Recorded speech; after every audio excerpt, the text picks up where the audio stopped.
pas vous, mais moi, l'hiver, j'ai des envies de voyage, des envies d'aventure. Ouais.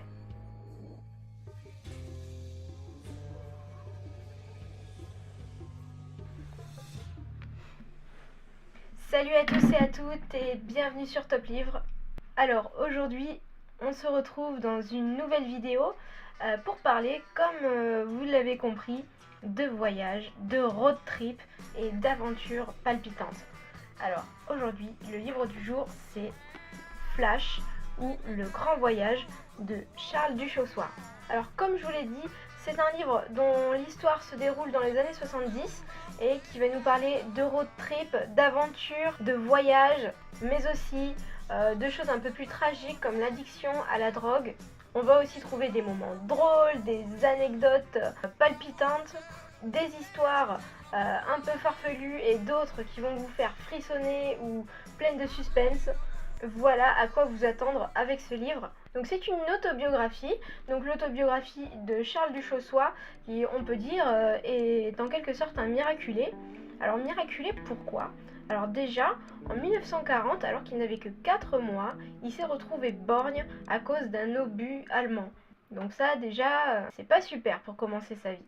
Ensuite, il va grandir et il va louper son permis, il va avoir plein de soucis, mais malgré une enfance tout à fait normale, il va avoir quelques soucis dans la société et il va décider de partir. Il va bien sûr traverser mai 68 avec la révolution des étudiants et il va partir. Voilà, il va se laisser mener au gré des vents, là où les occasions se proposent, là où la vie le porte. Donc il va suivre un petit peu ce voyage au gré des vents. Alors il va passer par Marseille, le Liban, Istanbul en Turquie, Bagdad, Bombay, Bénarès, tout ça en bateau, à pied, en voiture, par tous les moyens possibles et imaginables, pour finalement atterrir à Katmandou. Katmandou qui dans les années 70 était une place où les drogués se rendaient parce que la drogue était légale et on y trouvait un petit peu tous les blancs et les occidentaux débauchés qui allaient là-bas justement pour se droguer légalement et pas cher. Donc les occasions vont se proposer sur la route de Charles Duchossois.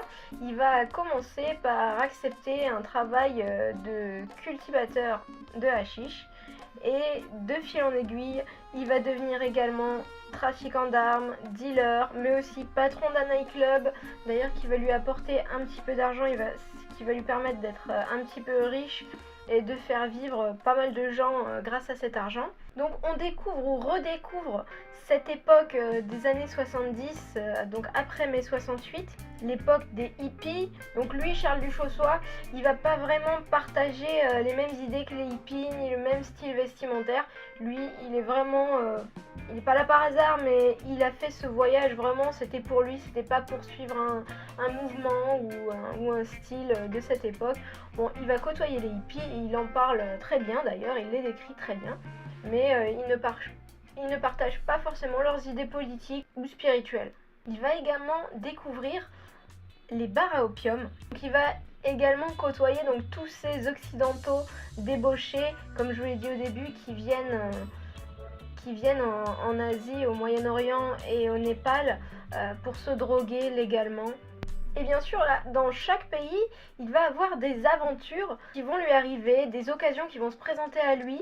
Moi, une histoire qui m'a énormément plu et mis en suspense et en haleine, c'est un photographe qui lui a proposé à un moment donné d'aller sur ce qu'on appelle les Tours de la Mort. Alors, les Tours de la Mort, c'est en Inde, c'est une secte parsie qui en fait, au lieu d'enterrer les gens ou de les brûler comme c'est fait couramment en Inde, ils les mettent sur des tours en fait qui sont comme des charniers géants. Bon, c'est pas très propre, mais voilà. Et ils donnent ça aux vautours en fait, et ils laissent les vautours faire. Et donc un photographe va lui proposer une somme d'argent en échange d'une photo de l'intérieur de ces tours de la mort qui évidemment sont extrêmement bien gardées, c'est très difficile d'accès et il va aller sur ces tours. Voilà, alors je vous laisserai découvrir par vous-même l'histoire, mais c'est incroyablement bien raconté, on s'y croirait. Il y a également des choses un peu plus drôles. Par exemple, dans le premier chapitre, vous allez découvrir quand il était dealer, il a réussi à vendre une valise de sable à un Canadien en lui faisant croire qu'il lui vendait du hashish. C'est assez comique cette situation. C'est une situation assez comique, la façon dont il s'est raconté. Il y a aussi des choses pas très drôles, comme par exemple à Bénarès où il va voir un petit enfant, se faire mutiler. Il va se faire couper les bras et les jambes pour pouvoir faire la manche plus facilement, et ce par son propre père. Donc voilà, donc ça c'est un peu tragique, et malheureusement c'est des pratiques apparemment qui se font encore aujourd'hui. Et donc petit à petit, il va découvrir le monde de la drogue, notamment dans les bars à opium. L'opium qui est une drogue qui est très très addictive, et c'est très très difficile de s'en sortir. Mais Charles Duchossois, qui côtoie les junkies quotidiennement, là-bas en Inde et au Népal. Donc les junkies, ce sont ces gens qui sont complètement accros à la drogue, des drogues souvent qui s'injectent. Et malheureusement, ce qui est tragique, c'est que la plupart des junkies à l'époque montaient avec une bonne réserve de drogue sur eux et allaient dans la montagne au Népal. Ils montaient tout en haut de la montagne pour ce qu'ils appelaient se finir. Donc voilà, ils se suicidaient en gros parce qu'ils savaient que les doses de drogue devenaient trop importantes et qu'ils ne pourraient pas continuer comme ça. Et donc ils partaient pour se finir dans la montagne, pour se suicider avec des drogues.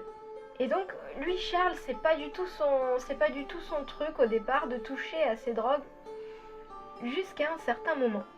Bon, je m'arrête là, je ne vous en dis pas plus. Je vous laisse le soin de lire la suite de l'histoire par vous-même. C'est une histoire autobiographique qui est palpitante. Vraiment, elle vous tient en haleine, en suspense, on ne s'ennuie pas une seconde.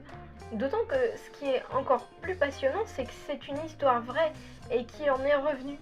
Il fait partie des rares personnes qui sont revenues du grand voyage qu'il a fait. Donc cette histoire qui retrace un exil volontaire, une expatriation, que l'on peut pour certains passages rapprocher de certains exils modernes, certains exils actuels par d'autres populations que les Français ou les Occidentaux. Donc voilà, ça peut permettre aussi de voir ce que peuvent vivre des gens qui s'exilent, des gens qui s'expatrient. Et ça peut faire que du bien à certains, je pense, de savoir la galère que c'est de s'expatrier et de s'exiler. Donc c'est un livre vraiment... Je l'adore, je sais pas si vous voyez, mais il est quand même un petit peu abîmé à force de le lire et de le relire. Je ne me lasse pas de le relire. Il y a un film qui m'a un petit peu fait penser à ce livre sous certains points. C'est le film Into the Wild. Je sais pas si vous l'avez vu. Il est sur Netflix d'ailleurs. Et c'est vraiment un film palpitant également.